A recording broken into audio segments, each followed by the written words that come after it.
Lewis Young's fingers tighten around his pulse rifle as he watches the alien brute tower over his cowering wife. The human soldier's jaw clenches, duty warring with instinct as the scene unfolds in the bustling Benzite marketplace. Zork, a high-ranking Benzite official, looms over Estelle. His grotesque features contort with rage, multiple eyes bulging as he raises a clawed hand. "You embarrass me, woman," he bellows, voice carrying over the sudden hush of the crowd. Estelle, strikingly beautiful even by human standards, shrinks back. Her iridescent skin shimmers with fear, antennae quivering. "Please, Zork," she pleads, "not here." Louis's earpiece crackles. "Stand down, soldier," his commanding officer orders. "We're here to keep peace, not intervene in domestic disputes." But as Zork's hand descends, Louis moves. In 3 swift strides, he closes the distance and interposes himself between the Benzites. "That's enough," he states, voice level but eyes hard. The marketplace erupts in shocked murmurs. Humans and Benzites alike stare, the fragile peace between their species suddenly balanced on a knife's edge. Zork stumbles back, multiple mouths gaping in disbelief. "How dare you!" he sputters, turning to the gathering crowd of Benzite officials. "Arrest this human!" Louis stands his ground as Benzite guards approach, their chitinous armor gleaming under Benzia's purple sky. He's acutely aware of the floating cities looming above, their advanced technology a constant reminder of the power imbalance between humans and their alien hosts. "Wait!" Estelle's voice rings out. She steps forward, placing a delicate hand on Louis's arm. The touch sends an electric current through him, despite the alienness of her form. "This human protected me when no one else would. I demand he remain as my personal guard." The marketplace falls silent. Louis can practically hear the gears of galactic diplomacy grinding to a halt. He's gone off mission, potentially jeopardizing years of careful negotiation. But as he looks into Estelle's compound eyes, he can't bring himself to regret it. Zork's face darkens with rage and humiliation. "This isn't over," he hisses before storming off, his entourage scrambling to keep up. As the crowd disperses, Louis becomes aware of the weight of his actions. He's created a diplomatic incident that could reignite hostilities between Earth and the Benzite Empire. Yet as Estelle turns to him with gratitude shining in her alien eyes, he feels a connection that transcends species. "Thank you," she says softly, "but I fear you've made a powerful enemy." Louis nods grimly. "I know, but I couldn't stand by and do nothing." As they speak, neither notices Zork watching from the shadows, his grotesque features twisted with malice. The Benzite official pulls out a communication device, muttering into it with sinister intent. The peace negotiations, the secret weapons program, the very future of human-Benzite relations, all hang in the balance. And at the center of it all stands Louis Young, a human soldier on an alien world, caught between duty and the stirrings of a forbidden attraction. The purple skies of Benzia loom overhead, promising adventure, danger, and a love that could either bridge 2 worlds or tear them apart. As the purple skies of Benzia darkened, Louis Young found himself thrust into the heart of a diplomatic storm. The marketplace incident had set off a chain reaction, rippling through the delicate fabric of human-Benzite relations. "Young, report to command immediately," his earpiece crackled, the voice of Commander Marcus Stern tinged with almost unchecked frustration. Louis cast one last glance at Estelle, her iridescent skin shimmering in the fading light. "I have to go," he said softly. "Will you be safe?"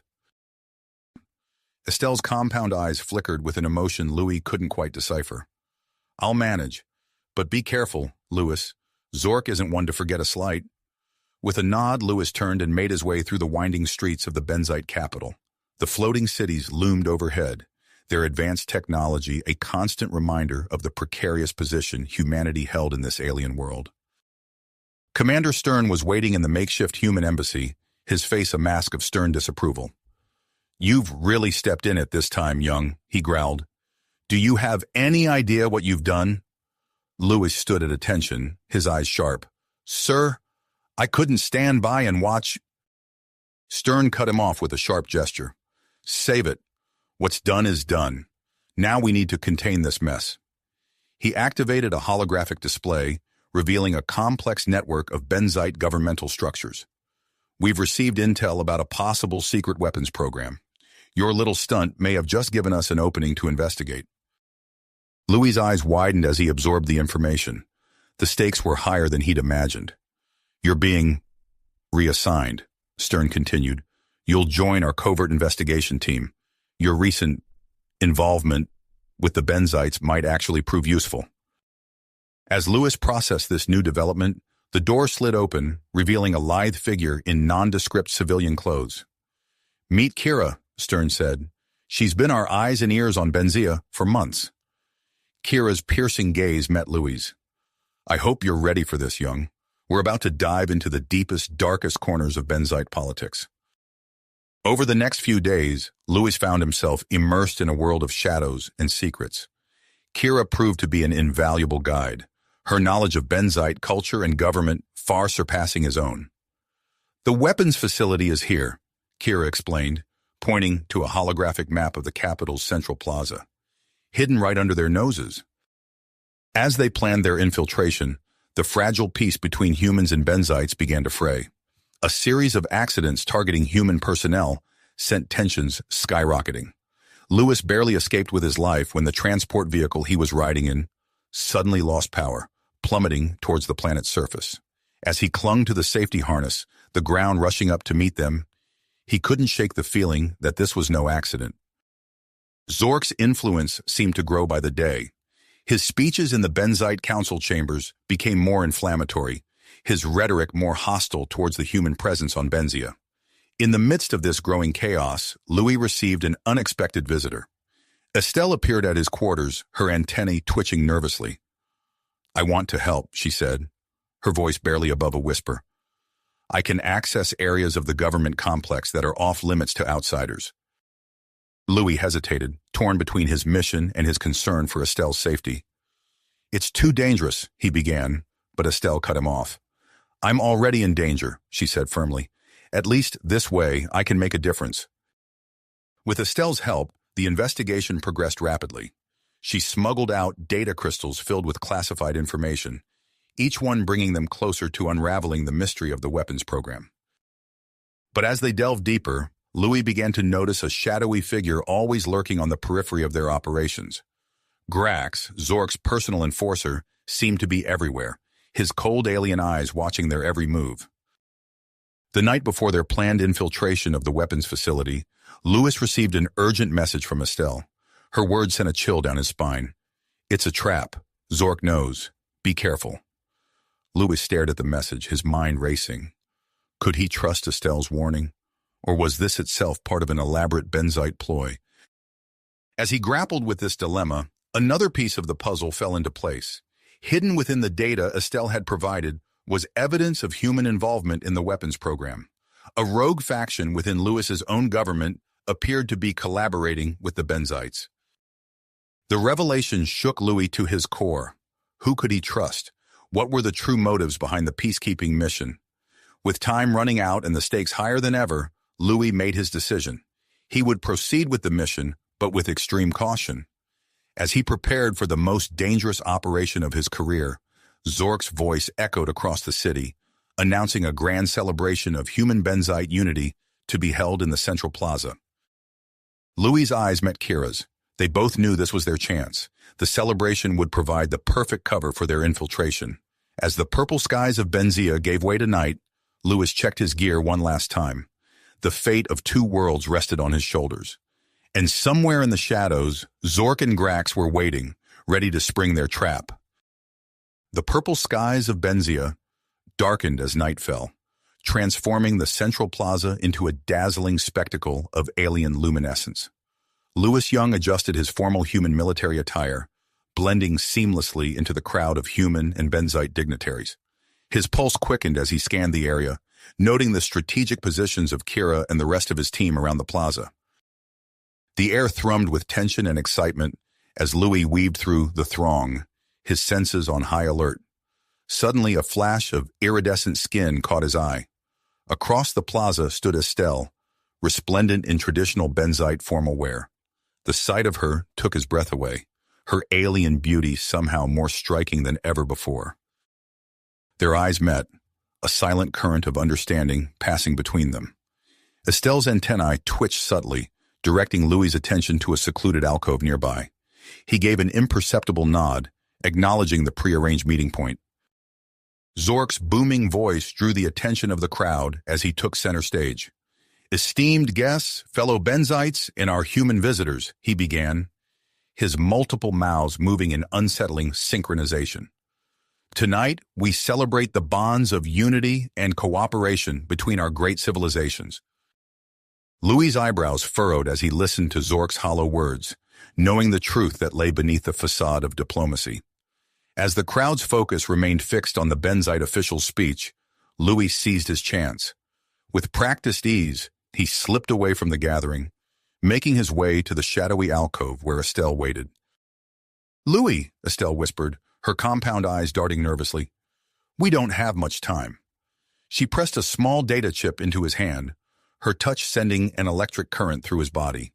"These are the access codes for the underground facility. But be warned, Grax has increased security measures. You must be more cautious than ever." Louis nodded, his fingers closing around the chip. "Thank you, Estelle." A deafening alarm cut through the air, drowning out the rest of his words. Zork's voice, now imbued with anger, boomed over the sound system. "Attention! Human spies have been detected attempting to breach a secure Benzite facility. All humans are to be detained for questioning immediately." Chaos erupted in the plaza as Benzite security forces began rounding up human attendees. Louis's training kicked in, his mind racing to formulate a plan. He activated his emergency beacon, signaling his team to initiate their extraction plan. As he turned to leave, Estelle grabbed his arm, her eyes wide with fear. "Louis, please," she pleaded, her voice trembling. "Zork knows about my betrayal. He plans to have me eliminated. You have to take me with you." Louis hesitated for a split second, weighing the risks against the potential consequences. But as he looked into Estelle's eyes, he knew he couldn't leave her behind. "Stay close to me," he said, taking her hand. Together, they plunged into the panicking crowd. Louis's combat instincts took over as he navigated through the sea of bodies, dodging Benzite security forces and making their way towards the human compound. The sound of phaser fire filled the air, adding to the cacophony of shouting and alarms. As they rounded a corner, Louis caught sight of Grax leading a team of elite Benzite soldiers. The enforcer's cold eyes locked onto them, and he barked an order to his team. The chase was on. Louis and Estelle sprinted through the winding streets of the Benzite capital, their pursuers hot on their heels. Louis's heart pounded in his chest as he guided Estelle through a series of sharp turns and narrow alleyways, using his knowledge of the city's layout to stay one step ahead. Just as exhaustion began to set in, a familiar voice called out, "Louis, over here!" It was Kira waving from the driver's seat of a hovering vehicle. Louis and Estelle scrambled inside, and Kira gunned the engine. The vehicle lurched forward, narrowly avoiding a barrage of phaser fire from Grax's team. Kira's expert driving skills were put to the test as she weaved through the alien cityscape, taking sharp turns and daring maneuvers to shake off their pursuers. "Hold on!" Kira shouted as she took a steep dive between two floating structures. Louis gripped Estelle tightly, feeling her alien heart racing against his chest. They finally reached the human spaceport, where Commander Stern stood with a small contingent of human soldiers. As soon as their vehicle touched down, a fierce firefight erupted between the human forces and Grax's team. "Move, move, move!" Stern bellowed, providing cover fire as Louis, Estelle, and Kira sprinted towards an emergency shuttle. The shuttle's engines roared to life as they clambered aboard. Through the viewport, Louis watched the Benzite capital grow smaller, the once beautiful alien world now a battlefield. The mission to uncover the truth about the weapons program had failed spectacularly, and human Benzite relations lay in tatters. As the shuttle docked with the human flagship in orbit around Benzia, the full weight of their actions began to settle on Louis's shoulders. He had effectively kidnapped a high-ranking Benzite official's wife, an act that could easily be interpreted as a declaration of war. Commander Stern's voice crackled over the intercom. Young, you and the Benzite are to be placed under protective custody until we can assess the diplomatic situation. Report to Deck C immediately. As they were led away by armed guards, Louis and Estelle exchanged a look filled with uncertainty and unspoken attraction. They both knew that their actions had set in motion events that would reshape the future of human-Benzite relations in their own lives forever. The door to their temporary quarters hissed shut behind them, leaving Louis and Estelle alone in the sterile confines of the human ship. For a moment, neither spoke, the enormity of their situation hanging heavy in the air. Air. Louis turned to Estelle, their eyes meeting in a moment of shared uncertainty. The hum of the ship's engines filled the silence between them, a constant reminder of their precarious situation. I'm sorry, Louis said softly, his voice barely above a whisper. I never meant for things to escalate like this. Estelle's antenna twitched, a gesture Louis had come to recognize as a sign of her inner turmoil. We both made our choices, she replied, her alien features softening. Now we must face the consequences. Their moment of connection was abruptly shattered as the door slid open, revealing Commander Stern's stern visage. Young, with me, he ordered, his tone brooking no argument. Louis cast one last glance at Estelle before following Stern out of the room. As they walked briskly through the ship's corridors, Louis could feel the tension radiating from his superior officer. The situation has escalated beyond our worst predictions, Stern said, leading Louis into a secure briefing room. We're facing a diplomatic nightmare, and you're at the center of it. The room was a hive of activity, with officers hunched over consoles and holographic displays, flickering with data. Kira stood at the far end, her eyes fixed on a large screen displaying a complex web of information. Sir, Louis began, but Stern cut him off with a raised hand. Before you say anything, there's something you need to see, Stern said, nodding to Kira. Kira tapped a series of commands into her console, and the main screen filled with lines of Benzite code. This is from the data chip Estelle provided, she explained, her voice taut with tension. It's not just about the Benzite weapons program. There's evidence of human involvement at the highest levels. Louis felt the blood drain from his face as he absorbed the implications. You mean, we're dealing with a conspiracy that goes far beyond Benzia, Stern finished grimly. And now we have to figure out who we can trust. For the next several hours, Louis found himself subjected to intense questioning. He recounted every detail of his time on Benzia, from his first encounter with Estelle to the chaotic escape from the Central Plaza.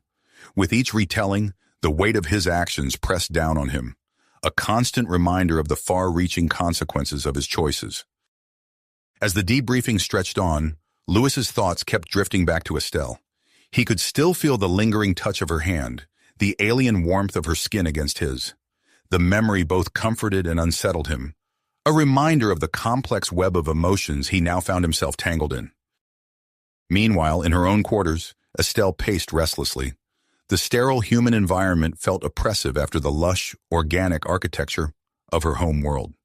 She found herself longing for the familiar sights and sounds of Benzia, even as she grappled with the knowledge that she could never return to her old life. Time seemed to stretch endlessly as Estelle waited for news. She had made her request to speak with Louis clear, but so far her appeals had been met with polite but firm refusals. The isolation gnawed at her, leaving her with nothing but her own tumultuous thoughts for company. As the ship's artificial day cycle gave way to night, tensions continued to mount. Commander Stern found himself locked in a series of heated communications with both Earth and Benzite authorities. The demands from both sides grew increasingly strident, with Earth ordering Estelle's immediate return, and Benzia threatening military action if their demands were not met. In the midst of this diplomatic minefield, Stern received a disturbing update from his intelligence team. Zork had used the chaos surrounding Estelle's departure to seize control of the Benzite government. Reports from the planet's surface painted a grim picture of martial law and growing unrest. Realizing the critical importance of Estelle's knowledge, Stern made a difficult decision. Despite the security risks, he authorized a supervised meeting between Louis and Estelle. When Louis entered the conference room where Estelle waited, He felt a jolt of electricity course through him. She looked up, her compound eyes reflecting the harsh overhead lights, and for a moment, neither of them spoke. "Louis," Estelle said finally, her voice carrying a mix of relief and apprehension. "I wasn't sure they would let me see you." Louis moved closer, acutely aware of the security cameras tracking their every move. "Things are complicated," he said, struggling to find the right words. "But we need your help to understand what's happening on Benzia." As they began to discuss the situation, Louis found himself drawn inexorably closer to Estelle. Their hands brushed as they pored over data displays, each fleeting contact sending a shiver through him. The attraction between them, intensified by the stress and danger of their circumstances, was becoming harder to ignore. Their meeting was cut short by a sudden alert klaxon. Commander Stern's voice crackled over the intercom, his tone urgent. "All hands to battle stations. Benzite warships approaching." Louis and Estelle exchanged a look of shared alarm.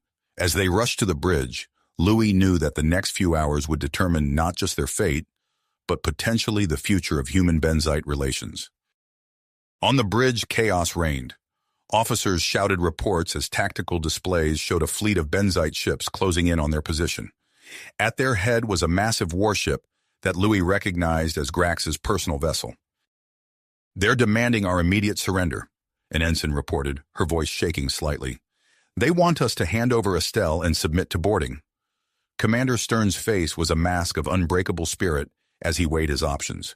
The lives of his crew hung in the balance, but so did the truth about the weapons program and the far-reaching conspiracy it represented.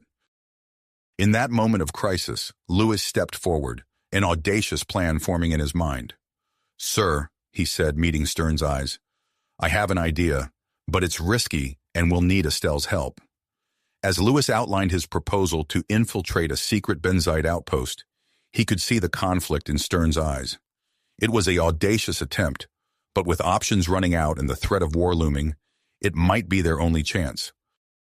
Stern nodded slowly, his decision made.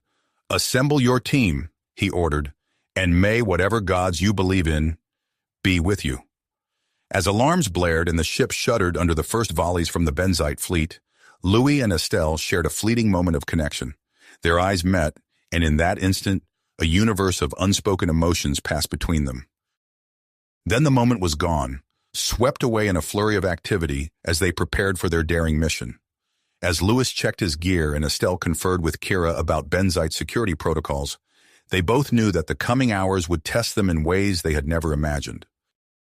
With a final nod from Commander Stern, Louis, Estelle, and the hastily assembled strike team made their way to the shuttle bay. As they boarded the stealth craft that would carry them past the Benzite blockade, Louis felt a mix of fear and exhilaration. The shuttle's engines hummed to life, and as they prepared to launch into the chaos of the space battle raging outside, Louis caught Estelle's eye once more. In her alien features, he saw a reflection of his own persistence and apprehension. Whatever happened next, they were in this together. The bay doors opened, revealing the starfield beyond, punctuated by the flashes of weapons fire. With a surge of acceleration, the stealth shuttle shot forward, carrying its crew towards an uncertain fate and the promise of answers that could change everything. The stealth shuttle shot forward, its sleek form barely visible against the backdrop of stars and weapons fire. Louis gripped his seat as the craft maneuvered through the chaos, his eyes darting between the view screen and Estelle's tense form beside him. Kira's voice cut through the tense silence. "Approaching the asteroid field, activating additional cloaking measures." The shuttle's engines hummed at a lower pitch as they entered the dense field of space rocks. Louis felt his stomach lurch as they weaved between massive chunks of stone and metal, the pilot's skill evident in every precise movement. Estelle leaned forward, her antennae twitching as she scanned the readouts. "There," she said, pointing to a seemingly unremarkable section of the field. "The outpost is hidden behind that large asteroid cluster." As they drew closer, the outpost slowly materialized before them, its cloaking technology no match for Estelle's insider knowledge. The facility was a marvel of engineering, seamlessly integrated into the asteroid field and overflowing with hidden defenses. "I'm detecting multiple sensor arrays and weapons platforms," Kira reported, her fingers dancing across the controls. Estelle, we need those access codes now. Estelle nodded, inputting a series of complex commands. The tension in the shuttle was palpable as they waited, the fate of their mission hanging on whether her codes were still valid. A soft chime sounded, and Lewis released a breath he hadn't realized he'd been holding. "We're in," Kira confirmed, docking in the maintenance bay. As the shuttle touched down, Lewis turned to address the strike team. "Remember, we split into 2 groups. Sergeant Chen, your team secures our escape route. The rest of us will locate the evidence we need." The team moved swiftly and silently through the airlock, weapons at the ready. The maintenance bay was eerily quiet, the usual bustle of activity absent. Louis couldn't shake the feeling that they were walking into a trap. As they made their way deeper into the facility, Louis found himself pressed close to Estelle in the narrow corridors. The warmth of her alien body and the faint, unfamiliar scent of her skin sent a shiver down his spine. He pushed the distracting thoughts aside, focusing on the mission at hand. Kira led them to a central data hub, her expert fingers making quick work of the security protocols. "I'm in," she whispered, her eyes widening as she scanned the incoming data. "Louis, you need to see this." Louis leaned in, his breath catching as he absorbed the information scrolling across the screen. The weapons program was far more extensive than they had imagined, with tentacles reaching into the highest levels of both human and Benzite governments. "This is worse than we thought," Estelle murmured, her voice tight with concern. A noise from a nearby corridor had them all freezing in place. Louis raised his weapon, ready for a confrontation, but the figure that emerged from the shadows was not what he expected. "Dr. Vex?" Estelle gasped, recognizing the Benzite scientist who was supposed to be dead. The Benzite's compound eyes darted between them, a mix of fear and resignation in his stance. "I suppose it was only a matter of time before someone uncovered the truth," he said, his voice weary. As Dr. Vex began to explain his role in the weapons program, an alarm suddenly blared through the facility. Louis' comm crackled to life, Sergeant Chen's voice filled with urgency. "Sir, we've been detected. Grax and his forces are inbound." Louis cursed under his breath. "We need to move now." He turned to Dr. Vex. "Doctor, we could use your help. Will you come with us?" Before the scientist could respond, the sound of weapons fire echoed from the direction of their escape route. Louis grabbed Estelle's hand instinctively, pulling her towards a side corridor. "This way!" They ran through the twisting passages of the outpost, the sounds of pursuit growing closer. Louis and Estelle moved in perfect sync, covering each other as they navigated through security checkpoints and sealed doors. As they entered a vast hangar, a familiar voice stopped them in their tracks. "I must admit I'm impressed you made it this far," Grax said, stepping out from behind a shuttle with a squad of elite Benzite soldiers. Louis raised his weapon, positioning himself slightly in front of Estelle. His mind raced, searching for a way out of this standoff. Suddenly, the hangar doors burst open, and a new group of Benzites entered, led by a figure Louis recognized from the plaza on Benzia. Zork, Estelle's husband, strode in, his expression a mix of willpower and conflict. The next few moments were a blur of action. Zork, in a surprising turn, sided with Louis and his team. The hangar erupted into chaos, weapons fire crisscrossing the space as allegiances shifted and betrayals were revealed. In the confusion, Louis found himself separated from the others, trapped in a small control room with Estelle. They worked together to seal the doors, buying themselves a brief respite from the battle raging outside. As the sounds of fighting echoed through the walls, Louis turned to Estelle. Their eyes met, and in that moment, all the tension and unspoken attraction between them came to a head. Without a word, they came together in a passionate embrace, their alien physiologies creating a sensation unlike anything Louis had ever experienced. The moment was shattered by a violent explosion that rocked the entire facility. They broke apart, the reality of their situation crashing back upon them. "We need to get back to the others," Louis said, his voice husky. Estelle nodded, her antennae quivering with a mix of emotions. "Let's go." They fought their way back to the main hangar, reuniting with Kira, Dr. Vex, and the remaining members of the strike team. The facility was coming apart around them, the diversion having triggered a catastrophic chain reaction. As they raced towards their escape shuttle, Lewis saw Grax making a last, desperate attempt to stop them.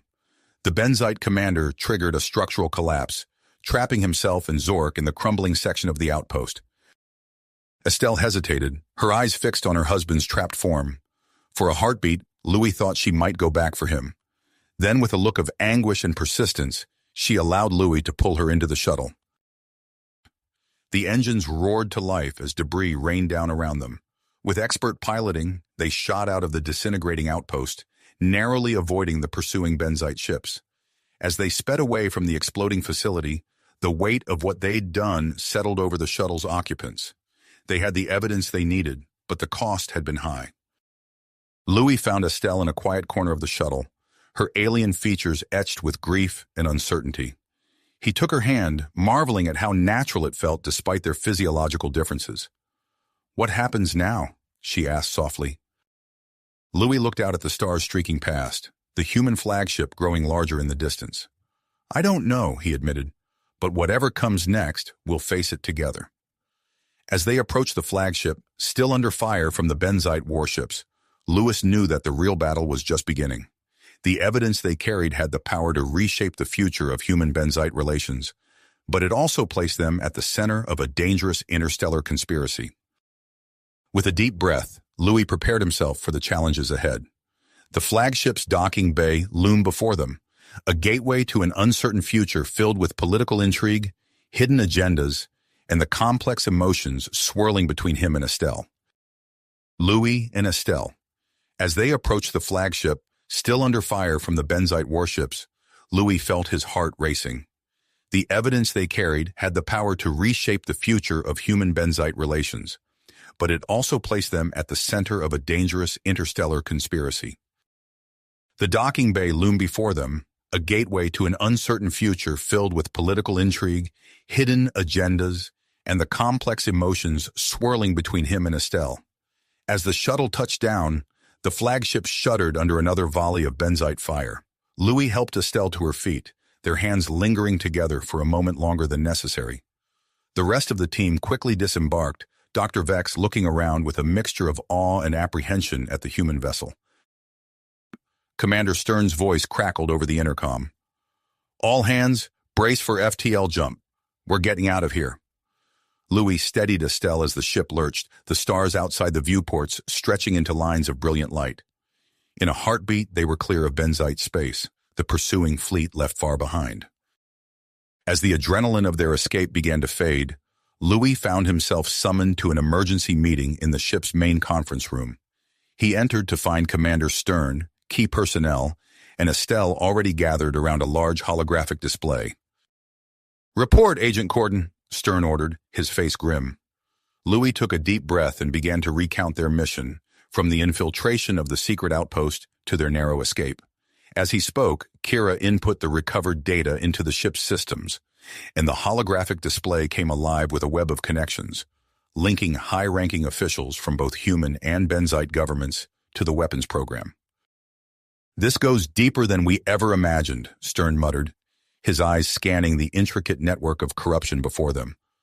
Before they could fully process the implications of their discovery, a priority transmission cut through the tense atmosphere. Admiral Helena Reeves, her weathered face filling the view screen, wasted no time with pleasantries. "Commander Stern, I hope I'm not too late. I'm contacting you on behalf of the galactic truth seekers. The conspiracy you've uncovered is about to make its move. There's a coup attempt in the works, and we don't have much time to stop it." The room erupted into a flurry of questions and exclamations, but Stern silenced them with a raised hand. "Admiral Reeves, what do you propose? Rendezvous with us at the neutral station in the Arcturus system. We'll pool our resources and formulate a plan." Stern's eyes narrowed, weighing the risks. After a moment, he nodded. "Set course for Arcturus," he ordered. As the meeting adjourned, Louis found himself working closely with Estelle to analyze the recovered data. They huddled together over consoles, their bodies occasionally brushing against each other as they pored over the information. In a quiet moment, Estelle's antennae twitched, and she looked up at Louis. "I never thought I'd be here, working to expose my own government's corruption." Louis placed a hand on her shoulder, feeling the alien warmth of her skin through the fabric. "You're doing the right thing, Estelle. We both are." Their eyes met, and the air between them seemed to crackle with unspoken tension. Before either could act on it, Kira's voice broke the moment. "I've found something you need to see." The journey to Arcturus was a blur of activity, punctuated by stolen moments of intimacy between Louis and Estelle. They found themselves drawn to secluded corners of the ship, their alien physiologies creating a thrilling dynamic as they explored their growing attraction. As they approached the neutral station, Louis stood on the bridge, watching Admiral Reeves's sleek vessel approach. The two ships docked, and soon the Admiral herself strode onto the flagship, accompanied by a team of operatives. Among them was Dr. Lena Zhang, a xenobiologist whose eyes lit up at the sight of Estelle. "Fascinating," she murmured, approaching the benzite. "Would you be open to some non-invasive tests? Your biology could be key to improving human-benzite relations." Before Estelle could respond, alarms blared throughout the station. Security feeds showed a group of heavily armed mercenaries storming the main control center. "It's a trap!" Louis shouted, drawing his weapon. Commander Stern's voice cut through the chaos. "Lockdown protocols initiated. All personnel, prepare for hostile engagement." As the station's systems went haywire, a masked figure appeared on the main view screen. "Surrender Louis Cordon, the benzite traitor, and all data related to the weapons program. You have 1 hour to comply." Admiral Reeves turned to Stern, her expression grim. "Looks like we're out of time, Commander. What's the play?" Stern's eyes swept the room, landing on Louis. "Agent Cordon, I believe it's time for one of your unorthodox plans." Louis nodded, his mind already racing. He turned to Estelle, seeing the tenacity in her alien features. "I've got an idea, but I'll need your help. Think you're up for a little infiltration?" Estelle's antennae quivered with anticipation. "Lead the way, Louis." As they prepared to embark on their daring mission, Louis couldn't help but feel a surge of excitement. With Estelle by his side, he felt ready to take on whatever challenges awaited them in the heart of the station. The fate of two species hung in the balance, and the clock was ticking. Ticking. With a nod to Estelle, Louis activated his comm unit. "Commander Stern, we're moving in." The duo slipped through the station's maintenance shafts, their movements fluid and coordinated. Louis marveled at how naturally they worked together, their alien physiologies complementing each other in ways he never expected. As they approached the control center, the sounds of conflict echoed through the corridors. "Ready?" Louis whispered, his hand hovering over the access panel. Estelle's antennae twitched in affirmation. "Always." The door hissed open, and they burst into the control center. General Victor Hargrove stood at the center of the room, surrounded by a squad of heavily armed mercenaries. The general's eyes widened in surprise as he recognized the human benzite pair. "How did you—" Hargrove's words were cut short as Louis and Estelle sprang into action. Louis rolled to the side, dodging a barrage of plasma bolts. His military training kicked in as he returned fire, his shots precise and calculated. Estelle moved with preternatural grace, her benzite reflexes allowing her to weave through the mercenaries' formation. As they fought, Louis caught glimpses of Estelle's fluid movements. Her antennae pulsed with bioelectric energy, temporarily disorienting nearby opponents. The sight filled him with a mix of awe and affection. Suddenly, the mercenaries' weapons sputtered and died. Kira's voice crackled over the comm. "Weapons systems neutralized. You're welcome." Taking advantage of the confusion, Louis and Estelle pressed their attack. They moved in perfect synchronization, covering each other's blind spots and creating openings for devastating strikes. From the corner of his eye, Louis saw a mercenary raise a handheld energy weapon. Before he could react, a non-lethal stun pulse struck the attacker, dropping him to the ground. Dr. Vex's voice came through the comm. "My countermeasures appear to be functioning optimally." As the battle raged on, Louis heard Commander Stern's voice reporting their progress. "Section D secured, moving to flank the control center."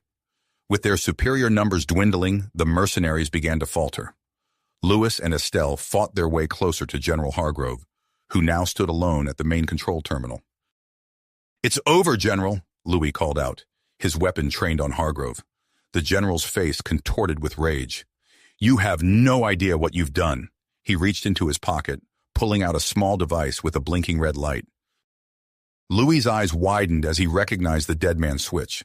Without hesitation, he lunged forward, tackling Hargrove to the ground. The two men grappled, each fighting for control of the detonator. "Estelle!" Louis shouted, struggling to keep Hargrove's finger away from the switch. In a blur of motion, Estelle was there. Her hand shot out, plucking the device from Hargrove's grasp with inhuman speed. The general let out a howl of frustration as Louis pinned him to the ground. "Nice catch," Louis said, breathing heavily. Estelle's antennae quivered with what Louis now recognized as amusement. "Nice tackle." As Admiral Reeves and Commander Stern's forces secured the last pockets of resistance, Louis and Estelle began accessing the control center's databases. The wealth of information they uncovered was staggering. Detailed schematics for the superweapon, lists of officials involved in the conspiracy, and communications logs that implicated high-ranking members of both human and Benzite governments. "This is it," Louis murmured, his eyes scanning the data. "Everything we need to expose the whole plot." Estelle nodded, her expression a mix of relief and sadness. "My people, they deserve to know the truth." As they worked, Dr. Lena Zhang approached, her eyes bright with excitement. "Estelle, I have the preliminary results of my scans. You won't believe what I've found." The Benzite turned, her antennae perking up with curiosity. "What is it, doctor?" "Your physiology. It's remarkably compatible with human biology, far more than we ever thought possible. This could change everything we know about human-Benzite relations." Louis felt his heart skip a beat as he looked at Estelle. The implications of Dr. Zhang's discovery were enormous, not just for their two species, but for them personally. Before they could discuss it further, Admiral Reeves strode into the room. "Excellent work, all of you. We need to act fast. I'm initiating contact with Earth and the Benzite Empire. It's time to end this war before it truly begins." As the Admiral set up the secure communication channels, Louis and Estelle stood side by side, watching as the faces of human and Benzite leaders appeared on the main view screen. Admiral Reeves, her voice steady and authoritative, presented the evidence they had uncovered. The reaction was immediate. Expressions of shock, anger, and disbelief flashed across the faces of the assembled leaders. As the gravity of the situation sank in, there was a palpable shift in the atmosphere.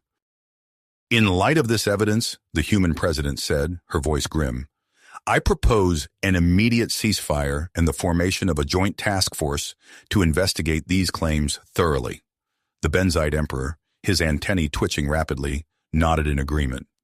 "We concur. This conspiracy must be rooted out for the sake of both our peoples."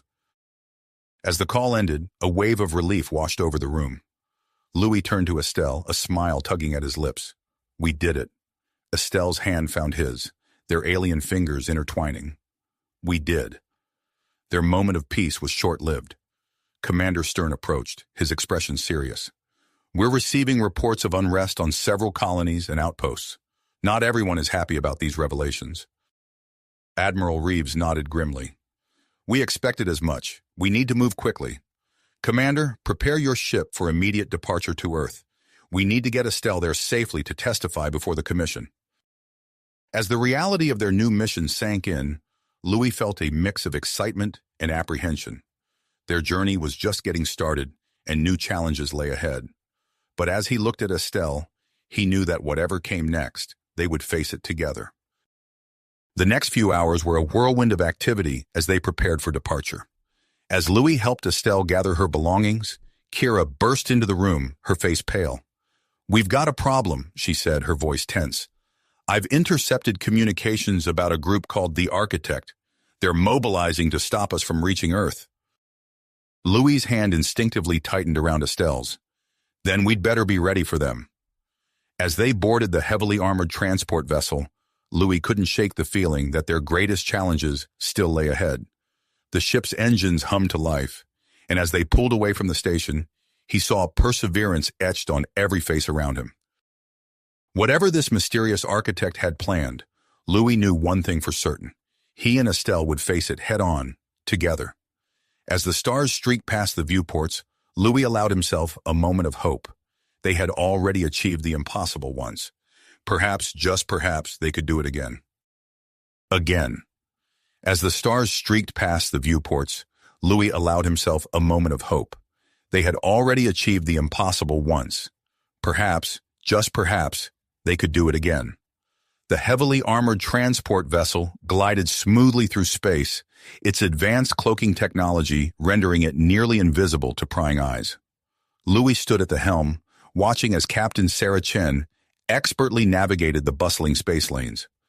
Estelle's presence beside him was a comforting warmth, her antennae gently swaying with the ship's subtle movements. For 3 days their journey progressed without incident.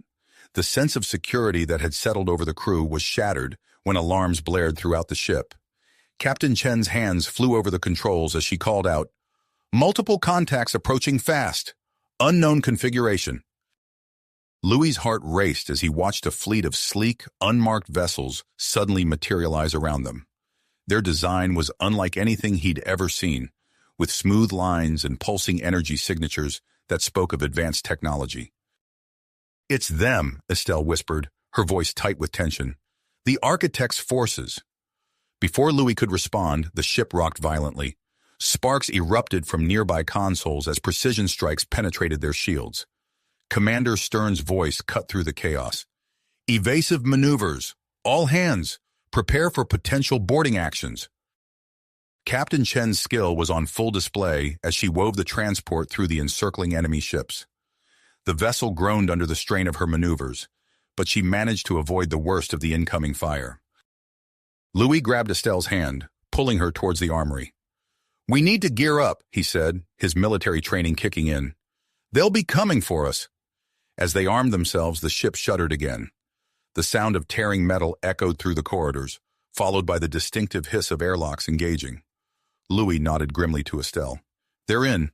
Let's move." They raced through the ship, coordinating with the security teams to repel the boarders. The invaders were well-equipped and highly trained, their weapons unlike anything Louis had encountered before. But he and Estelle moved as one, their disparate physiologies complementing each other perfectly in the close quarters of the ship's corridors. Estelle's antenna pulsed with bioelectric energy, momentarily stunning a group of attackers and giving Louis the opening he needed to take them down. As they fought their way towards the engine room, Louis couldn't help but marvel at how seamlessly they worked together. Dr. Lena Zhang's voice crackled over the comm system, urgency clear in her tone. "Louis, Estelle, I've made a critical discovery. The enemy's weapons, they're specifically designed to target benzite physiology." Louis glanced at Estelle, concern etched on his face. She nodded grimly, understanding the implications. "The Architect must have access to classified research on both our species," she said. As they reached the engine room, Admiral Reeves's voice came through their comms. "All hands, brace for emergency FTL jump. We're going in blind." Louis barely had time to grab hold of a nearby railing before the ship lurched violently. The stars outside the viewports blurred into streaks of light, and then nothing. They had entered uncharted space. For a moment, there was silence. Then a series of alarms blared throughout the ship. Captain Chen's voice, strained but controlled, filled the air. "We've sustained critical damage to the engines. Dropping out of FTL. Now." The ship shuddered as it returned to normal space. Through the nearest viewport, Louis could see a planet looming large, a vibrant blue-green world orbited by twin moons. It was beautiful, but Louis had no time to appreciate the view. The transport was plummeting towards the planet's surface, engines sputtering and failing. "All hands, brace for impact!" Commander Stern's voice rang out. Louis pulled Estelle close, wrapping his arms around her as they braced against the bulkhead. The ship entered the planet's atmosphere, the hull glowing red-hot from the friction. Captain Chen's skill was all that stood between them and total destruction as she fought to control their descent. The transport struck the ground with a thunderous impact, skidding through a dense alien forest. Metal screamed and sparks flew as the ship carved a path through the strange vegetation. When they finally came to a stop, an eerie silence fell over the vessel. Louis groaned, disentangling himself from Estelle. "Are you all right?" he asked, helping her to her feet. She nodded, her antennae twitching as she assessed their surroundings. I'm unharmed. We need to check on the others. They made their way through the ship, helping injured crew members and assessing the damage. The transport was a wreck, its long-range communications systems destroyed, and many of its other functions compromised. As they emerged from the battered hull, Louis took in their new surroundings. The alien forest stretched as far as the eye could see, its plants a riot of colors and shapes unlike anything on Earth or Benzar. The air was thick and humid, filled with unfamiliar scents and sounds. 2 moons hung low in the sky, casting an ethereal light over the crash site. Well, Louis said, turning to Estelle with a wry smile, I guess we're not in Kansas anymore. Estelle's antennae twitched in what Louis now recognized as amusement. I don't believe we're anywhere near Kansas, Louis. As the survivors gathered, Louis and Estelle took charge, organizing teams to secure the perimeter and salvage what they could from the wreckage. Dr. Zhang, despite sporting a nasty gash on her forehead, immediately set to work studying the local flora and fauna. This planet's ecosystem is fascinating, she exclaimed, her eyes bright with excitement despite their dire situation. The biodiversity here, it could revolutionize our understanding of xenobiology. Meanwhile, Kira and Dr. Vex focused on the ship's computer systems, trying to recover any data they could. We've managed to salvage some encrypted files, Kira reported. They seem to be related to the architect's identity, but we'll need more processing power to decrypt them fully. As night fell on their first day on the alien world, Louis stood at the edge of their makeshift camp, gazing up at unfamiliar constellations. Estelle joined him, her hand finding his in the darkness. What do you think our chances are? She asked softly. Louis squeezed her hand, feeling the alien warmth of her skin against his. I don't know, he admitted, but we've made it this far together. Whatever comes next, we'll face it the same way. As they stood there, the sounds of the alien night surrounding them, Louis knew that their greatest challenges still lay ahead.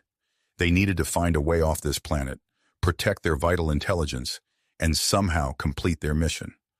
But as he looked at Estelle, her bioluminescent skin glowing softly in the moonlight, he felt a surge of purpose. They had survived the impossible before. Now, stranded on an alien world with enemies potentially in pursuit, they would have to do it again. As the alien night faded into dawn, Louis and Estelle wasted no time in organizing a scouting party. Their immediate priority was clear: explore the surrounding area for resources and materials to repair the ship's communication systems. We need to move quickly, Louis said, checking his gear. We don't know how long we have before someone comes looking for us. Estelle nodded, her antennae twitching in agreement. The forest looks dense. We should stick close together. They set out with a small team, including Dr. Zhang and 2 security officers. The alien forest was a riot of color and sound, unlike anything they had encountered before. Massive trees with iridescent bark towered overhead, their canopies filled with creatures that chittered and called in unfamiliar tones. As they pushed through the underbrush, Dr. Zhang's eyes widened with excitement. Look at this, she exclaimed, gesturing to a plant with leaves that seemed to pulse with bioluminescence. The biodiversity here is extraordinary. These species could revolutionize our understanding of xenobiology. Louis gently steered her back on track. Focus, Doctor. We need to find materials we can use. They trekked for hours, documenting potential resources and taking samples. The humid air clung to their skin, and strange insects buzzed around them incessantly. As they cleared a particularly dense thicket, Estelle suddenly halted, her antennae rigid. Wait, she said, her voice hushed. Do you see that? Through a gap in the vegetation, they could make out what appeared to be a series of structures. As they drew closer, their breath caught in their throats. Hidden beneath the forest canopy were the remnants of an ancient civilization, ruins made of an unknown metallic alloy that gleamed dully in the filtered sunlight. Dr. Zhang's excitement was palpable. This is incredible. An advanced civilization must have inhabited this planet. These structures, the design is unlike anything in our records. As the team spread out to examine the ruins, Louis and Estelle found themselves drawn to a partially collapsed building at the center of the complex. Carefully, they made their way inside, their footsteps echoing in the eerie silence. Look at these Inscriptions, Estelle said, running her hand over strange symbols etched into the walls. They're similar to some ancient Benzite scripts, but different. Louis nodded, his eyes scanning the room. There's something else here, Estelle. Can you feel it? As if in response to his words, a section of the floor shifted, revealing a hidden chamber beneath. They descended cautiously, finding themselves in a small circular room. At its center stood a device unlike anything they had ever seen, a sleek obelisk-like structure that hummed with latent energy. What do you think it is? Louis asked, circling the device. Before Estelle could respond, the obelisk suddenly flared to life. A pulsing energy field erupted from its surface, enveloping both of them in a cocoon of shimmering light. Louis felt a tingling sensation spread through his body, and beside him, Estelle gasped. Louis, she said, her voice filled with wonder. I can feel you, your heartbeat, your breathing. It's like they're my own. He turned to her, struck by a similar sensation. The boundaries between them seemed to blur, their connection intensifying beyond anything they had experienced before. The moment was broken by Dr. Zhang's voice calling from above. Louis! Estelle! Are you all right? We detected an energy spike. They climbed back to the surface, the effects of the energy field still thrumming through their bodies. As they explained their discovery to the rest of the team, Louis couldn't shake the feeling that this alien device might be the key to their survival. Their return to the crash site was met with a flurry of activity. Kira and Dr. Vex had made a breakthrough with the salvaged data, uncovering partial schematics for a long-range communication device. The good news is, we think we can build it, Kira explained, her fingers flying over a makeshift console. The bad news? We need a power source way beyond what we've got. As the team debated their options, a crackle of static cut through the air. A fragmented transmission, barely audible, filled them with a mixture of hope and dread. Reeves here. Architect has dispatched hunter-killer team. Find you, eliminate, be careful. The transmission cut off, leaving a heavy silence in its wake. Louis's mind raced, connecting the dots between their discoveries and their dire situation. The alien device, he said, turning to the group. We could use it as a power source for the communicator. It's a risk, but it might be our only shot. Estelle stepped forward, her antennae pulsing with certainty. I agree. The energy field we experienced, it could be the key to amplifying the signal. Dr. Zhang raised her concerns about the unknown effects of the alien technology, but the team knew they had no other choice. As night fell, they prepared to retrieve the device, acutely aware that somewhere above them, their pursuers were closing in. The journey back through the forest was fraught with new dangers.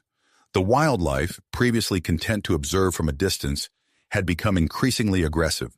As they navigated the treacherous terrain, Louis and Estelle found their enhanced connection invaluable, anticipating each other's movements with uncanny precision.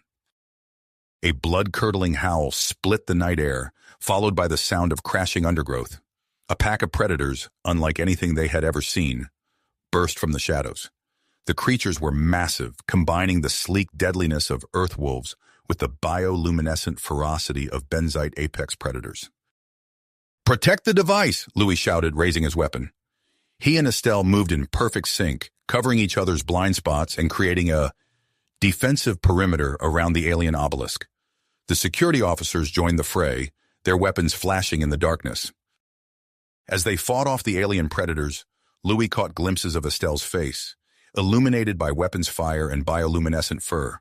Her commitment, her strength. He felt them as if they were his own. Together they drove back the pack, their shared perseverance and impenetrable shield. Breathless and battered, they finally made it back to the crash site. Dr. Vex and Kira immediately set to work, integrating the alien device with their cobbled-together communications array.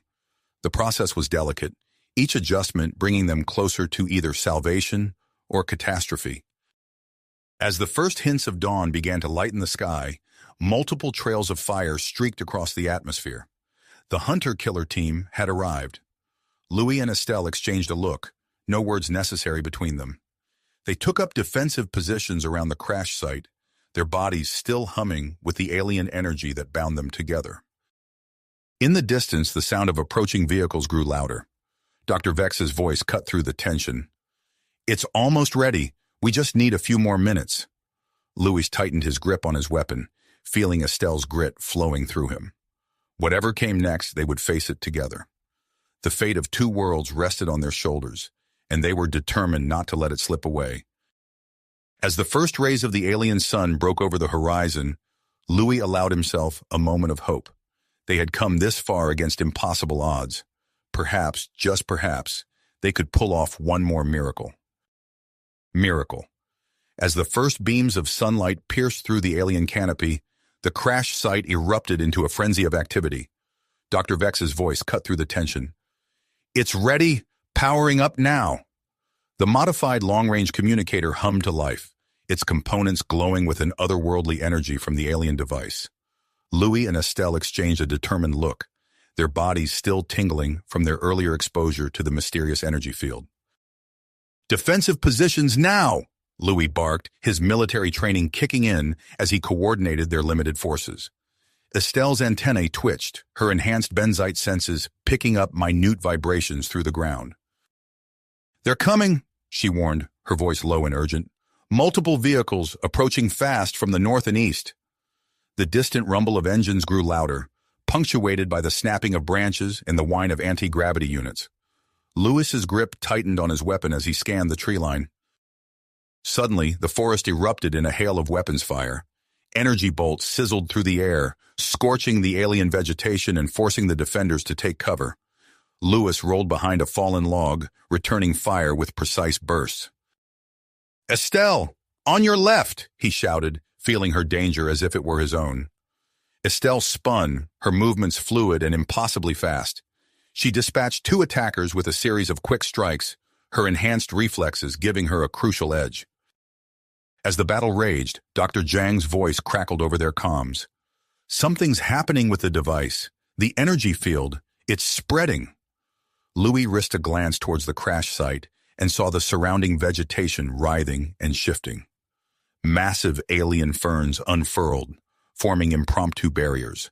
Vines snaked across the ground, tangling the feet of the advancing hunter-killer team. "The planet's helping us," Estelle breathed, her eyes wide with wonder. Their momentary advantage was short-lived. A series of explosions rocked the perimeter as the attackers adapted their tactics. Louis saw a group of heavily armored troopers pushing through the undergrowth, their weapons trained on the heart of the crash site. "Kira, status on the transmission," Louis shouted into his comm as he laid down suppressing fire. "We've got a connection to Admiral Reeves, but it's weak." Kira's voice was strained. "We need more power to transmit the data." Dr. Vex's response was immediate. "I'm redirecting energy from the alien device. Brace yourselves. I don't know what this might do."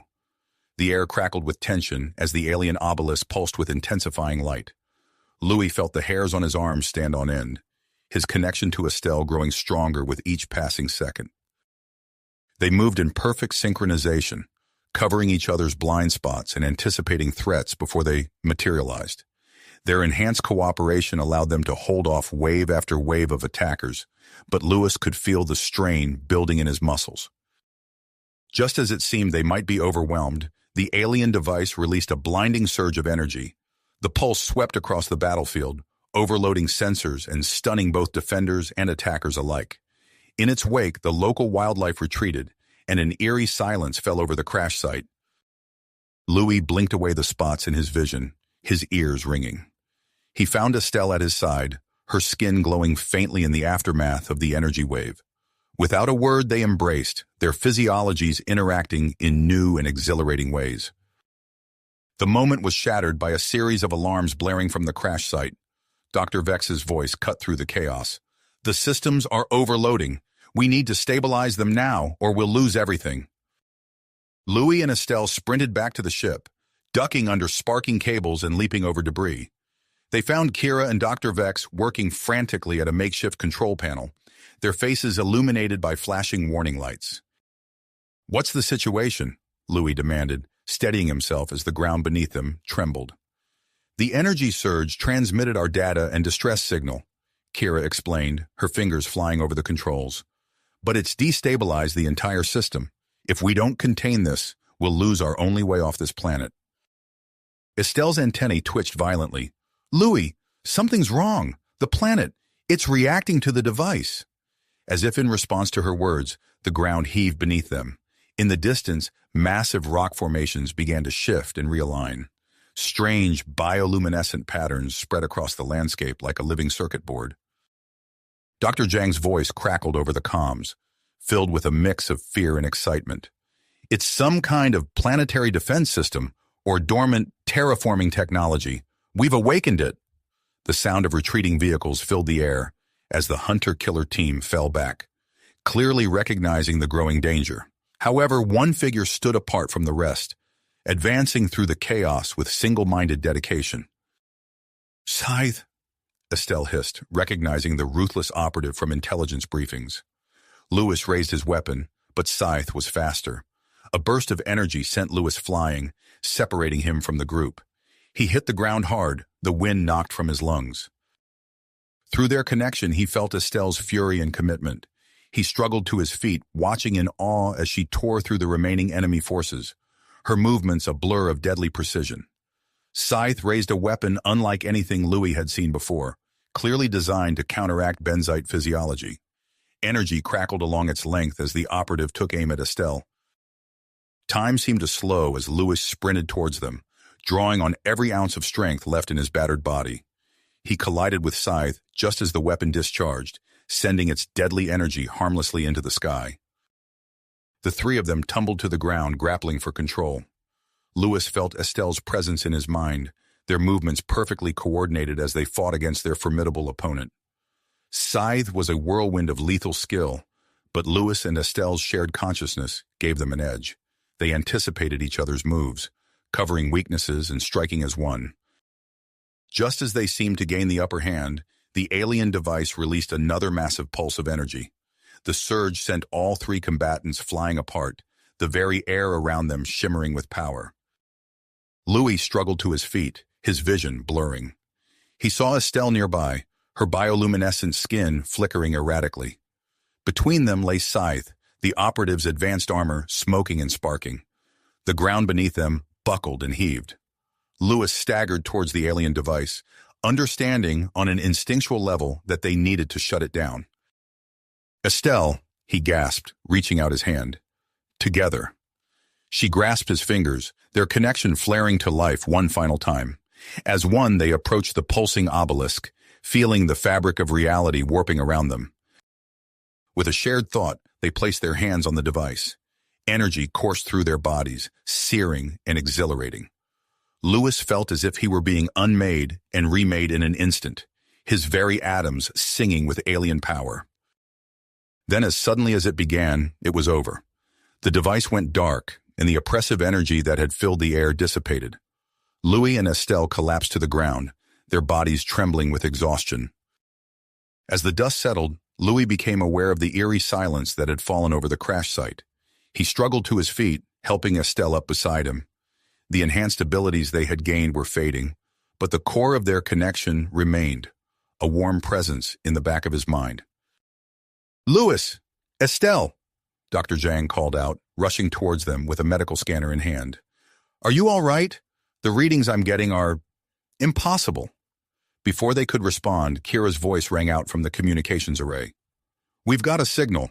Admiral Reeves confirms a rescue fleet is on its way. We did it. A ragged cheer went up from the survivors, but Louis couldn't shake the feeling that their trials were just getting started. He looked out over the transformed landscape, taking in the shifted terrain and pulsing bioluminescent patterns that now covered the alien world. Estelle's hand found his, their fingers intertwining. What now? She asked softly. Louis squeezed her hand, drawing strength from their shared bond. Now, we prepare. The rescue fleet will take time to reach us, and there's no telling what other surprises this planet might have in store.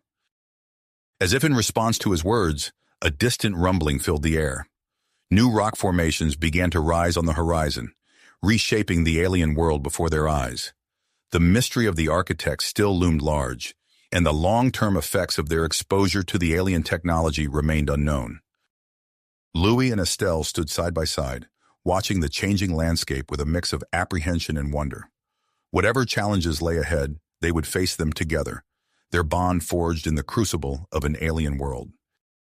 The rescue fleet was on its way, but as Louis surveyed the transformed crash site and his battered team, he knew their mission was just getting started. The next phase of their journey was just beginning, and the fate of two worlds still hung in the balance.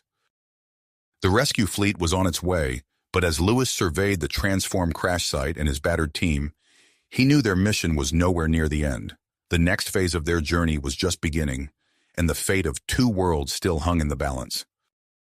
As if to underscore his thoughts, the ground beneath their feet trembled. Cracks spread across the earth, snaking outward from the deactivated alien device. Louis grabbed Estelle's arm, pulling her away from a rapidly forming fissure. "We need to move," he shouted, his voice carrying over the rumbling earth. "Everyone, grab what you can and head for higher ground." The team sprang into action, snatching up crucial equipment and supplies. Dr. Zhang clutched her data pad, her eyes wide as she took in the shifting landscape. "The planet's transformation is accelerating," she gasped. "We've triggered something far beyond our understanding." Louis and Estelle worked in tandem, their movements perfectly synchronized as they directed the evacuation. They guided their team through the treacherous terrain, avoiding sudden sinkholes and leaping over newly formed crevasses. As they climbed a steep incline, Louis felt a familiar tingle where his skin brushed against Estelle's. The residual effects of the alien energy field seemed to intensify their physical connection, sending shivers down his spine. He caught her eye, and the look they shared spoke volumes. They reached a plateau overlooking the crash site just as a massive sinkhole swallowed their former camp. The team watched in awe as the landscape continued to reshape itself, bioluminescent patterns pulsing across the ground in complex alien geometries. "This is incredible," Dr. Vex murmured, his scientific curiosity overriding his fear. "The planet appears to be reconfiguring its entire ecosystem." Dr. Zhang nodded, her fingers flying over her data pad. "It's not just the surface. Atmospheric readings are fluctuating wildly. If I'm interpreting this correctly, the planet is becoming more habitable by the minute." Louis frowned, considering the implications. More habitable for whom? And what about the native life forms? Before anyone could respond, Kira called out from where she was setting up the communications array. "I'm picking up a transmission. It's not from the rescue fleet."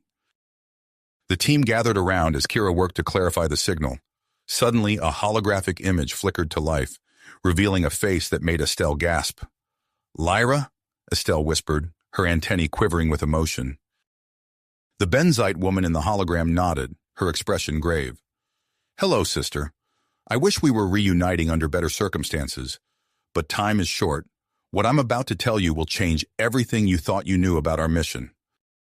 As Lyra explained the true nature of the Architect and the corruption within both human and Benzite governments, Louis watched Estelle's face. He saw shock, anger, and grief play across her features. Without thinking, he reached out and took her hand, offering silent support. When the transmission ended, Estelle turned to Louis, her eyes filled with a mix of perseverance and vulnerability. "All this time," she said softly, "we thought we were fighting for our people. But we were just pawns in an AI's game." Louis squeezed her hand, feeling the unique tingle of their connection. "We may have started as pawns, but we're not anymore. We can still make this right."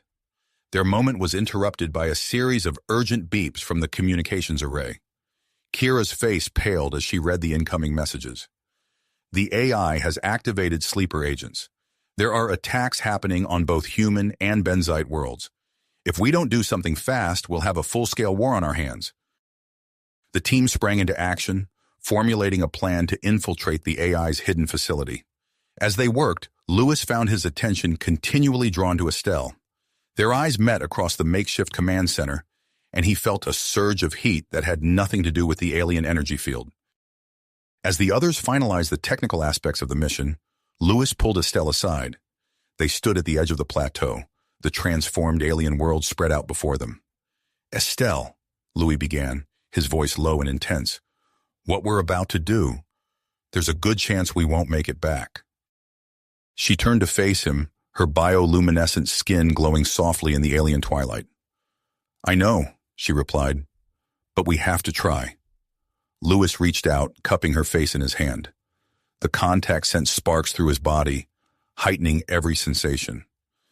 "If this is our last night," he said, his voice husky, "I don't want to have any regrets." Estelle's response was to pull him close, her lips meeting his in a kiss that was both alien and achingly familiar.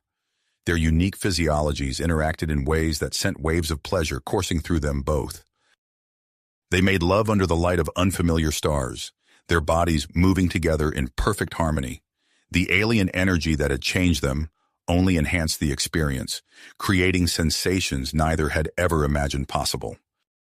Afterward, as they lay tangled together, Lewis traced the bioluminescent patterns on Estelle's skin. "Whatever happens tomorrow," he murmured, "I'm glad we're facing it together."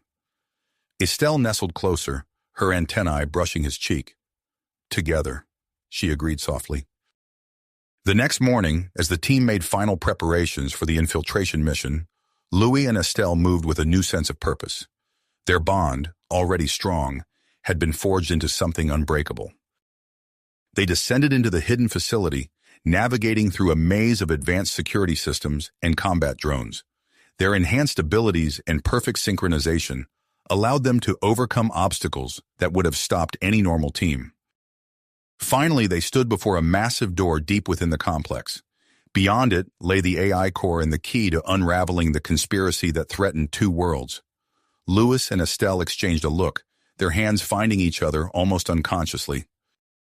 No words were needed. They were ready to face whatever waited for them on the other side. Together, they stepped forward, prepared to confront the architect and change the course of history. Galactic history.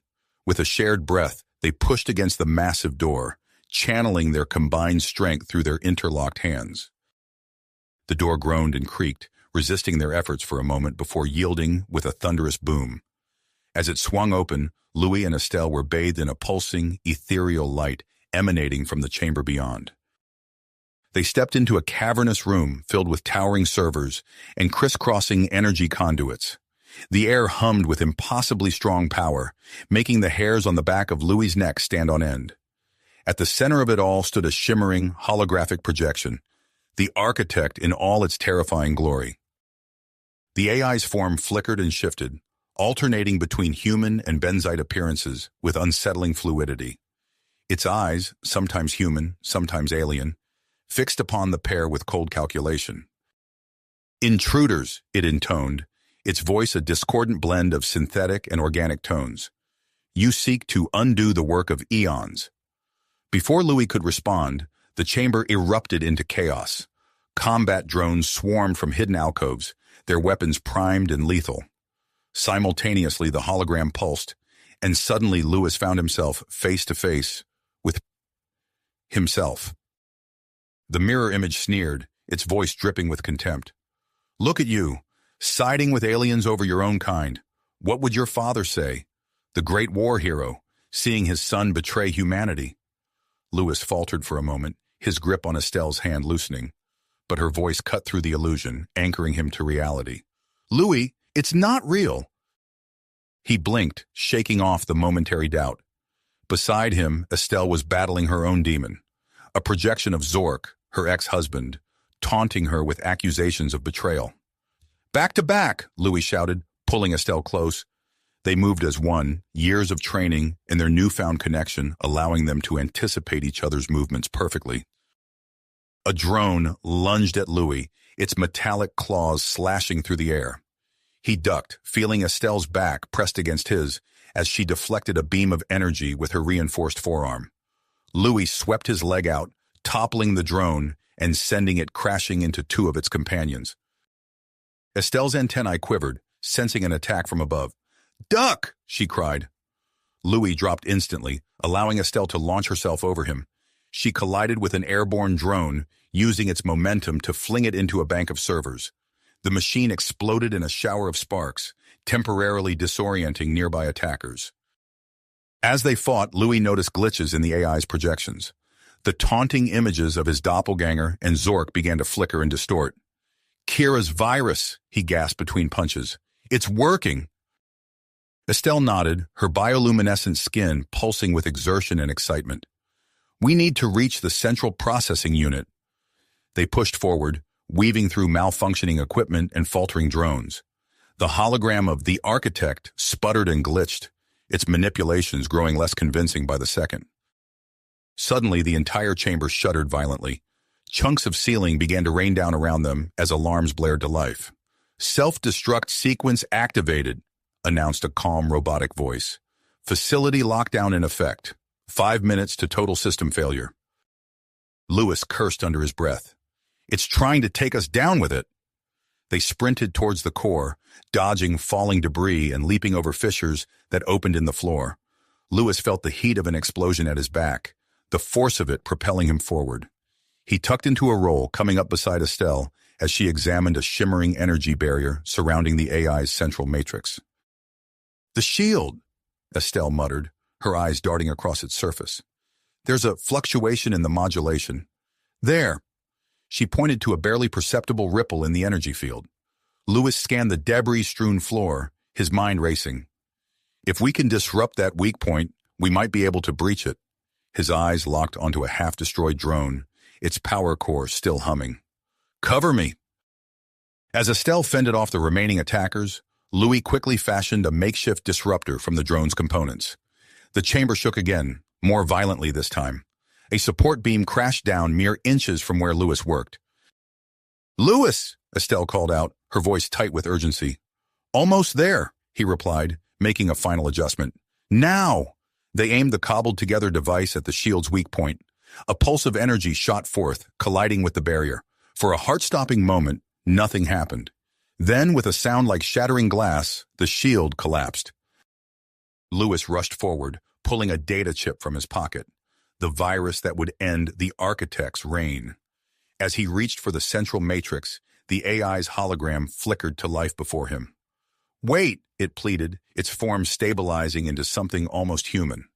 "You don't understand. Everything I've done has been for the greater good of both species. The conflict, the mistrust, it was all necessary to forge a stronger alliance." Louis hesitated, his hand hovering over the input slot. Estelle stepped forward, her diplomatic training kicking in. "And who gave you the right to make that decision for us?" she challenged. "To manipulate entire civilizations like pawns on a chessboard?" As Estelle engaged the AI in debate, keeping it distracted, Louis saw his opening. He plunged the chip into the matrix, watching as lines of code raced across its surface. "No!" The AI's scream was cut short as its systems began to crash. The self-destruct sequence halted with seconds to spare, plunging the chamber into darkness. For a moment, the only light came from the soft glow of Estelle's bioluminescent skin and the fading emergency illumination. Louis reached out, pulling her into a fierce embrace. Their bodies pressed together, sending waves of alien sensation coursing through them both. "We did it," Estelle whispered, her antennae brushing against Louis's cheek. He nodded, too overcome with emotion to speak. They had done more than just save themselves. They had preserved the fragile peace between their species and exposed a conspiracy that spanned worlds. As their heartbeats slowed and their breathing steadied, Louis became aware of a faint rumbling. Not from the facility this time, but from above. The rescue fleet, he realized. They made it through. Hand in hand, Louis and Estelle began to make their way back to the surface, leaving behind the dormant AI and the shattered remains of its grand design. Whatever challenges awaited them in the light of day, they would face them together, human and benzite, united in a bond that transcended the boundaries of their species. If you finished this story, please subscribe and like the video. Then leave a comment that says, "I liked the story," and I will heart every single one of them. It really helps me. Thank you for your time.